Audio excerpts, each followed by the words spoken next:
O tema que me foi passado, senhores, diz respeito à tributação e concorrência. Quer dizer, um negócio mais, um tema largo, mas que precisa ser pontuado. Onde é que ele se insere dentro do que a gente está tratando?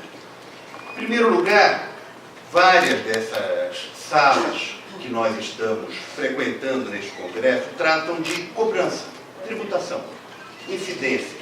Pode incidir aqui, não pode incidir ali. Eu vi uma palestra que mostrava do PIS, COFINS, como é que a coisa funcionava. É muito interessante. É um pedaço da conversa. Outro pedaço da conversa, a Núbia apontou, que é a história do não cobrar. Ou seja, a renúncia fiscal, como é que ela se insere, o que é que faz, qual é o efeito, o que deve ser feito em termos de representação perante o fisco, como é o conceito de renúncia fiscal, é outro pedaço da conversa que vai para reduções de base de cálculos, isenções, imunidades, e aí uma montanha de outras conversas. O que é que eu vou falar? Nem de um, nem de outro especificamente, é de um efeito referente às renúncias fiscais, que é o efeito concorrencial. Aqui é o ponto. Seguramente, vários de vocês já enfrentaram uma situação desconfortabilíssima. Eu, pelo menos, no meu escritório, já enfrentei várias vezes. Que é, chega um sujeito na sua sala e diz, eu recebi um incentivo fiscal, ou até não recebi, mas meu concorrente tem o melhor. Ou seja, no âmbito estadual, no âmbito federal, alguma coisa que aconteça, existe um benefício fiscal que quebra a concorrência, que viola a concorrência. Segundo o qual, duas empresas em situações equivalentes têm distorção tributária e distorção tributária séria, que impede aquela concorrência no mercado, porque tributo é custo. Pronto, vamos simplificar. Economicamente, tributo é custo. E aí, um é desonerado, total, parcialmente, que seja, e o outro não. Como faz? A empresa que não recebeu esse benefício, ela seguramente estará fadada à falência. Se não der um jeito, como dizemos no Brasil, dá um jeito nisso. E muitos clientes chegam e dizem, dá um jeito nisso. Então, o que eu quero expor para vocês são algumas reflexões especificamente referentes a este aspecto. Nem incidência, nem renúncia. Algo colateral à renúncia, que é a questão da concorrência e como é que isto se insere neste contexto. Portanto, tributação e concorrência. Tributação dos principais custos de todas as empresas. Não precisa falar muito sobre isso. Todo mundo sabe do perfil, do custo enorme que é a tributação, dependendo até da atividade econômica, você tem a tributação como o primeiro custo, se não o segundo custo de qualquer atividade. Dependendo, se você tem empresas de mão de obra intensiva, este é o principal custo, mas logo após virá o tributário lá do censo, sem dúvida. O Estado funciona quase como um sócio majoritário e controlador destas sociedades empresariais. Isto é fato, senhores, não tem jeito. Portanto, a atividade de tributação e muitas vezes aquilo que se chama de extrafiscalidade da tributação faz com que as empresas se direcionem para as vantagens colocadas. Não é? O Leonardo vai falar sobre esta fiscalidade, sei que ele vai seguir por esse caminho. Mas isso dirige as empresas. Elas vão buscar as vantagens fiscais ou as vantagens creditícias. Isso direciona. Então, o Estado é um partícipe de toda esta operação. A concorrência ocorre de forma direta com as demais empresas no mercado e a distorção de custos fiscais prejudica essa operação. Nenhuma novidade também, porque este é o problema principal que se enfrenta em diversas situações. Falta uma análise concorrencial, tanto na imposição tributária, como nas renúncias fiscais, porque isto distorce a análise econômica. Reparem, muitas vezes alguns setores que têm atividade de primeira necessidade são altamente tributados. E você diz, mas como o Estado vai tributar alguma coisa se ele precisa tanto desta atividade? Isto é uma burrice, mas acontece. Da mesma forma, às vezes, ao desonerar, não há uma preocupação concorrencial. E isto é importante porque distorce o mercado da mesma forma. Ou seja, a questão não é apenas de liberdade de empresa, mas de isonomia concorrencial no mercado, o que é um perfil diferenciado da liberdade empresarial. Porque não haverá liberdade empresarial se o Estado privilegiar o meu concorrente. Eu estou frito. Simples. É isso. O que é que o direito pode fazer nessa situação? Enfim, a mão invisível não funciona se o governo usa o dedo de forma injustificadamente distorcida para beneficiar a uns ou a outros em face desta operação toda. Portanto, e aqui chegamos a uma primeira aproximação do tema, que é muito mais complexo do que os 20 minutos que eu tenho para expor, mas tentarei passar um quadro que a gente está estudando, tratando. De início se verifica duas possibilidades distintas de problemas decorrentes de ilegalidades e decorrentes de legalidades. Observe que aqui a coisa complica. Porque quando se tem um problema decorrente de ilegalidade, é muito mais fácil. Ou seja, meu concorrente está sonegando. O que é que a gente faz? Grita, manda o cara para a Receita Federal, Estadual, Municipal, foi para a polícia. Eu já tive diversas situações destas. Ou seja, clientes que recolhiam integralmente, correto, aquele negócio nas vírgulas. Mas o concorrente era aquele sujeito que dava uma trampolinada, sabe aquela pedalada, aquele negócio, e o cara não conseguia, perdia mercado. O que fazer? Pede ajuda para as autoridades fiscalizadoras. E diz, olha, meu concorrente tem um buraco aqui, tem um buraco ali, faz alguma coisa. Senão você vai à falência, porque aqui é muito pior. Aqui você tem sonegações e semelhantes, eventuais ou contumazes. Na contumácia aqui eu lembro um caso, citei de cabeça, um que me ocorreu, que é o caso da American Virginia Tobacco, que foi julgado pelo Supremo Tribunal Federal, vários de vocês talvez recordem. Era um caso de contumácia no não pagamento do selo do IPI, do selo, etc., que foi discutido vastamente até que, olha, não se trata de sanção política, se trata mesmo de contumácia, ele está quebrando os concorrentes, fecha a empresa. Então, esse foi um debate. Recentemente apareceu um outro caso, eu não sei se enquadra do mesmo jeito, até já me consultaram informalmente sobre isso, eles têm que estudar, você não pode sair dando opinião assim, mas um caso na área de refrigerantes, onde, alegadamente, um grupo de refrigerantes, de exploração deste segmento, não pagava a tributação, mas os outros pagavam. E aí, bom, lá pelas tantas, o fisco federal, com outros fiscos, foi em cima do sujeito, foi preso, etc. Não sei nem como é que está o caso, mas a alegação era contumácia no não pagamento. Mas aqui nós estamos presentes, é um caso de ilegalidade. O que eu quero chamar a atenção é dos casos de legalidade. A meu ver, aqui é que a coisa se distorce, porque muitas vezes a concessão do benefício se dá legalmente, mas em detrimento desta legalidade. Portanto, o que é que nós vemos? Muitas vezes existem concorrências prejudicadas em razão de regimes fiscais diferenciados, seja o MEI, seja o simples, seja o lucro presumido com altas margens. Como é que você faz esse tipo de concorrência? Se eu estou no lucro real obrigatoriamente pagando PIS, COFINS dentro de um determinado perfil de lucro real, e você, meu concorrente, está pagando pelo lucro presumido ou até por simples. Não haveria aqui uma distorção? Essa é uma questão. Outra. Incentivos fiscais de ICMS concedidos a empresas e não a um setor. Isto é comum, senhores. As empresas recebem esses incentivos individualmente.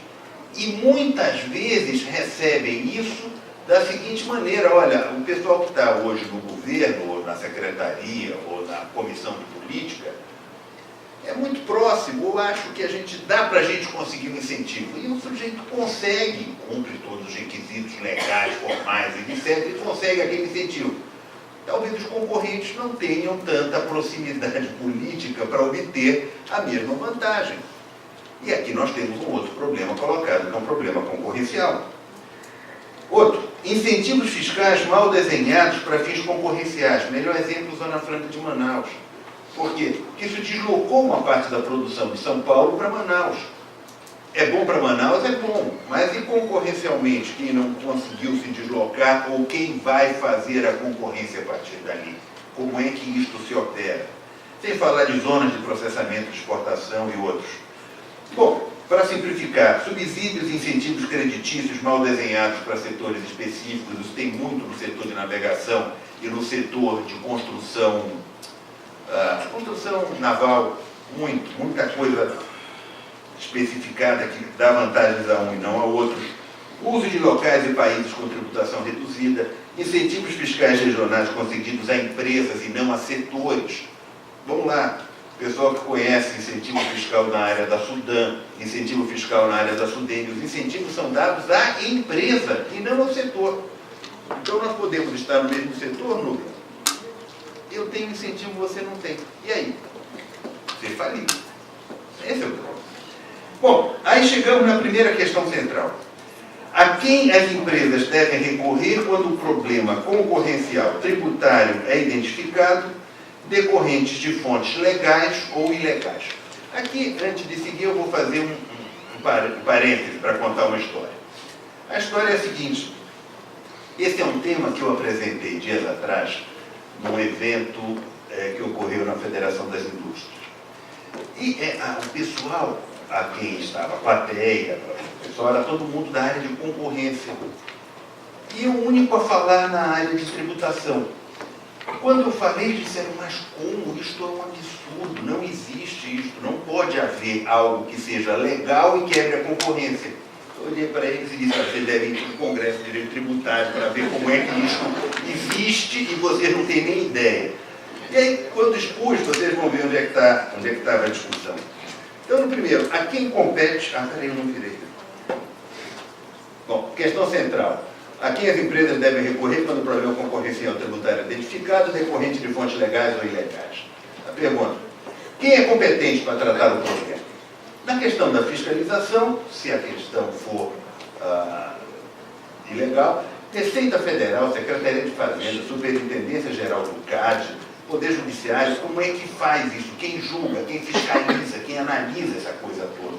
Entendeu? A gente vai recorrer a quem? E aí, resposta, depende. Porque na resposta meio dúbia, mas dá para explicar. Se o problema concorrencial for decorrente de sonegação fiscal ou de outras ilegalidades, serão competentes os órgãos de fiscalização tributária. Porque é ilegal. Ilegal. E talvez polícia, talvez Ministério Público, isso é um outro talvez, cada qual no seu quadrado. E o julgamento será isso que nós conhecemos, CARF, TIT, Poder Judiciário, todo o segmento que a gente conhece. Qual é a situação? Se o problema for concorrencial em razão de distorções legais no sistema tributário, será competente o órgão de fiscalização concorrencial. Porque bater na Receita Federal, olha, eu quero socorro aqui, os caras vão dizer, não deu. Chegar no CARF e dizer, CARF, olha, meu vizinho aqui, concorrente, tem uma vantagem, eu não tenho. O CARF vai olhar e vai dizer, desculpe, passa amanhã. Não tem nada para fazer. Então, quem é que deve fazer isso? No meu ponto de vista, questões concorrenciais têm que ser dirigidas ao CAD. Só para dar um passo atrás, nesse evento que eu comentei da Federação da Fiesp, eu falava sobre isso, estava na mesa o presidente do CAD, dois conselheiros, tal, e eles quase têm uma cinco. Mas como o senhor quer colocar isso como competência nossa? Disse, desculpa, eu não quero colocar nada. Está na lei. Vamos continuar a ver que vocês vão ver que está na lei. Vocês têm que agir, alguém tem que agir nessa situação. Então, julgamento pelo TAD, CAD e Poder Judiciário. Onde é que está isto? Está na Lei 12.529/11, que estabelece a competência do CAD. Ou seja, acompanhar permanentemente as atividades e práticas comerciais de pessoas físicas, jurídicas que obtiverem posição dominante em mercado relevante a fim de prevenir infrações, mantendo o sigilo legal, etc. Requisitar informações, documentos, órgãos, entidades, autoridades públicas, mantendo o sigilo, etc. Inclusive requerer medidas junto ao Poder Judiciário. Ou seja, eu quero passar a esta plateia, que não é de pessoas da área de concorrência, sim da área tributária, que é a área com a qual eu trabalho, que nós temos uma alternativa.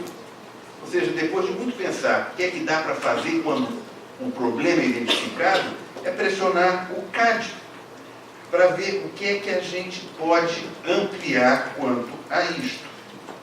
Ok? Competência do CAD ali estabelecido na lei, artigo 9º, aplicar penalidades, decidir processos administrativos, providências, etc, etc. Quais são as barreiras que se identificam? Uma é a questão do sigilo bancário e fiscal. Por quê? Porque se a questão é concorrencial, eu vou ter que pegar o vizinho, o meu concorrente, e dizer, abrindo os números, para poder dizer que os números deles estão com vantagens fiscais. E nós sabemos que isso acontece. Alguém aqui já não teve uma situação semelhante a esta? Ou estou falando algo que é só muita gente balançando a cabeça? É isso. Então, esse é um caminho. Pedir lei de acesso à informação para pegar as informações, questão de sigilo comercial, e tudo isto que eu estou falando vai contra uma cultura concorrencial brasileira, que não visualiza a possibilidade de atuação do CAD nas questões legais. Repito e exemplifico com esse fato que contei do presidente do CAD, tem o Alexandre, tem uma síntese, dizendo, mas querem aumentar o nosso... Mas é isso, é por aí mesmo. É por aí a questão. Onde mais nós temos? Providência ao alcance da mão. Existe um convênio da Receita Federal com o CAD, não sei se vocês conheciam, mas é um convênio assinado, troca de informações, em março de 2016, que vai dizer, Receita e CAD, os convenientes, se comprometem a utilizar os dados que lhes forem fornecidos somente nas atividades que, em virtude de lei, sejam de sua competência, não podendo transferir a terceiros, etc, etc. O que quer dizer? Uma vez identificado o problema concorrencial, mesmo que tributário, é competente o CAD e a gente tem que brigar lá. Além de CARF, além de TITs e equivalentes, tem um outro lado para a gente trabalhar. Bom, providência a longo prazo. A longo prazo é a gente esperar a regulamentação daquela artigo 146A da Constituição. Não sei se vocês recordam, eu transcrevi ali. Que vai dizer, lei complementar poderá estabelecer critérios especiais de tributação com o objetivo de prevenir desequilíbrios da concorrência, sem prejuízo de competência da União, por lei estabelecer normas de igual objetivo. Observe que coisa curiosa, que este artigo, cuja lei complementar até agora não veio, tem projetos, etc., ele tem a ideia de que possa surgir uma lei complementar para que regule, que crie critérios especiais de tributação com o objetivo de prevenir desequilíbrios da concorrência. Mas se os desequilíbrios já estão presentes, já estão postos, o que fazer? Esperar a lei complementar? Por isso que é um objetivo de longo prazo. A alternativa é trabalhar desde já com o que tem disponível. Além do que, essa lei pode conceder poderes aos estados e aos municípios? A meu ver, sim, porque ela menciona, sem prejuízo de competência da União, estabelecer por lei ordinária normas de igual objetivo. Então nós temos a possibilidade da lei complementar vir a estabelecer normas dessa natureza. Quem sabe, talvez, estabelecer alguma competência ao CAD. Bom, o que fazer enquanto isso? A quem recorrer se o CAD não se julga competente? Aos órgãos fiscais em busca de harmonização tributária. Dizendo que, olha, se o meu concorrente tem uma vantagem dessa natureza e eu que trabalho na mesma atividade não me foi dado esse benefício, eu preciso ter harmonização, preciso ter equalização. Agora, cá entre nós, isto é um pedido e não uma providência. Providências coativas para inibir, ou da forma que expus antes, ou pelo Poder Judiciário, buscando anular a vantagem fiscal indevidamente concedida, violadora da concorrência, embora legal. Ou seja, existem atos legais que violam a concorrência.